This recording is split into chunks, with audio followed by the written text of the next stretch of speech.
Hey guys, today we're going to start reading on page 226. Just a little back story. Yesterday, Alex and Connor were sneaking into Queen Red Riding Hood's castle. They heard somebody coming. They ducked into her room. The first one that they came to, it was super dark, and they are finally figuring out where they are. They're in Queen Red Riding Hood's bedroom. "Oh my, what a big nose you have, Grandma," Red said, still very much asleep. "Is she having a nightmare?" Connor asked. "Oh my, what big sharp teeth you have. Wolf!" Red screamed and sat straight up in her bed, awake. Alex and Connor dropped to the floor, out of her view. She was out of breath and beads of sweat appeared on her forehead. She finally caught her breath. "Not again," she said, and then, frustrated, laid back down to sleep. Alex and Connor were afraid to move. "Did she go back to sleep yet?" Connor asked. "How are we supposed to tell?" Alex asked. "Oh my, what big strong arms you have, Jack," Red said in her sleep again. "I'm guessing she's asleep," Connor said, and confidently stood. "Oh my, what soft lips you have, Jack." Let's get out of here before we hear her describe anything else," Connor said. They emerged back in the hall and traveled around the castle for a while longer. All the halls looked so familiar, it seemed impossible to find the basket room. Every time they thought they'd found the right door, they found themselves in a drawing room or a dining room or a ballroom. "Let's find the entrance and retrace our steps back to the throne room," Alex began, but Connor interrupted her. "No need. The baskets are in here," he said, and pointed to a door beside them. "How do you know?" Alex asked him. "Because I remember that portrait of Red being next to the basket room," Connor said, and pointed to a portrait where Red Riding Hood was barely clothed with only a wolfskin coat to cover her.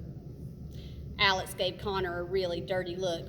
"What?" Connor said. "It's memorable, you gotta agree." They pushed the door open and they found the room that they had spent the entire afternoon in earlier. "Let's take it from where we left off," Alex said. She and Connor split up and headed to the areas that they had been searching.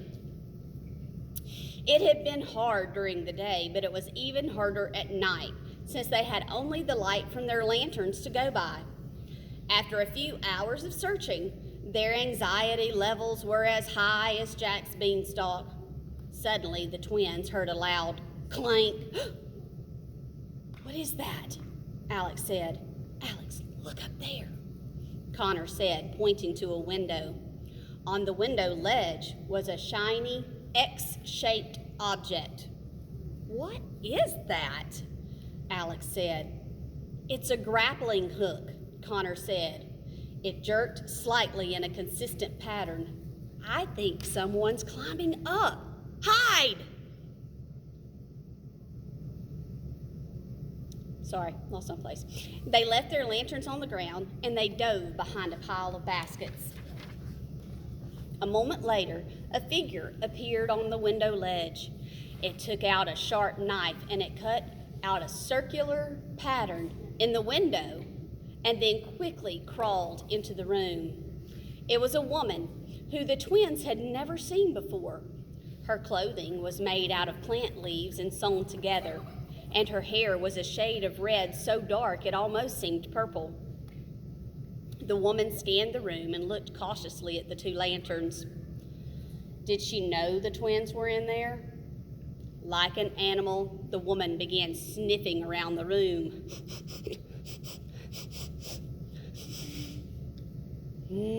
She searched through the baskets as she sniffed, discarding some by tossing them behind her. She went around the room using her nose as her guide until finally she locked in on one direction. She climbed on top of a pile of baskets to reach the top of a shelf. She reached her hand to the back of the shelf and pulled out a basket. It had a rim made of tree bark. Alex and Connor looked at each other. There it is. The woman carved a big chunk of bark out of the basket and tucked it safely into her belt.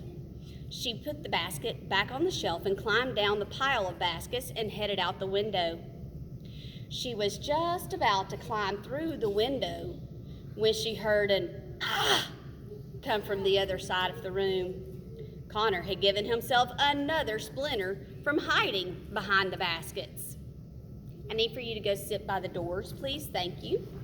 Are we allowed to eat? Your masks should be up. Connor, Alex mouthed. Sorry, he mouthed back. The woman walked toward where they were hiding. She squinted in their direction for a moment.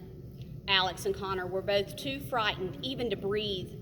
They knew that she knew they were there. What was she going to do to them? The woman looked to the ground at one of their lanterns, and a coy smile appeared on her face. She kicked it into a pile of baskets and disappeared through the window and back down the rope connected to the grappling hook. That was a close one, Connor said. Good thing she didn't find us, or we'd be in some... Connor, look, Alex said. We gotta get out of here. Not until I get a piece of that basket. A pile of baskets near where the woman had kicked the lantern was now on fire. Alex wasn't as tall as the woman, so she had to reach farther to get the basket off the shelf. I'm so sorry for the interruption, friends. I have some girls who have a very difficult time sitting quietly. I asked you to go sit by the doors. Get distance between the two of you further, and maybe that will help you be respectful.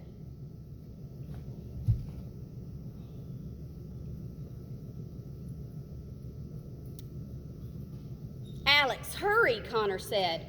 The fire was growing and spreading around the room to the different piles and stacks of baskets. He tried blowing the fire out, but that didn't work. These were large flames, not birthday candles.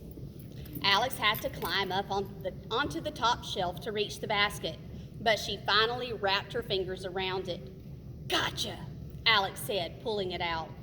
The bark around the rim had two chunks missing. One from who had ever written the journal, and the other from whoever that woman was. Alex sank her dagger into the basket and began cutting out a piece of it. Alex, unless you want to leave this place extra crispy, I suggest you hurry, Connor yelled. Half of the room was ablaze now. It was becoming unbearably hot inside the room. Dark smoke was filling the air, making it hard to breathe. I got it, Alex said, and made her way down to Connor. The flames had covered the floor they'd entered from. How do we get out of here? Alex yelled. The sound of running footsteps came from the hall outside the door. Through the flames, the twins could see the faces of several alarmed guards. Fire! Fire in the castle! A guard yelled. Get the queen to safety! Get some water! Another guard pointed directly at the twins. You two, stay where you are. Not likely, Connor yelled. He picked up a practically heavy basket, and he threw it at the window, causing it to shatter. He grabbed his sister's hands, and he pulled her toward it. They breathed in the fresh air from outside. Look, the watermill is right below us, Connor said, and started climbing out of the window and down toward it. He helped his sister out the window, and they climbed down the watermill together. Halfway down, flames burst through all of the windows in the basket room. The entire room was now an inferno. The watermill began to turn from the twins' weight, and they fell straight into the moat, which wouldn't have been such a rough landing if the moat had been deeper than 3 feet. All right, that's all for today. Have a good weekend, y'all. Bye.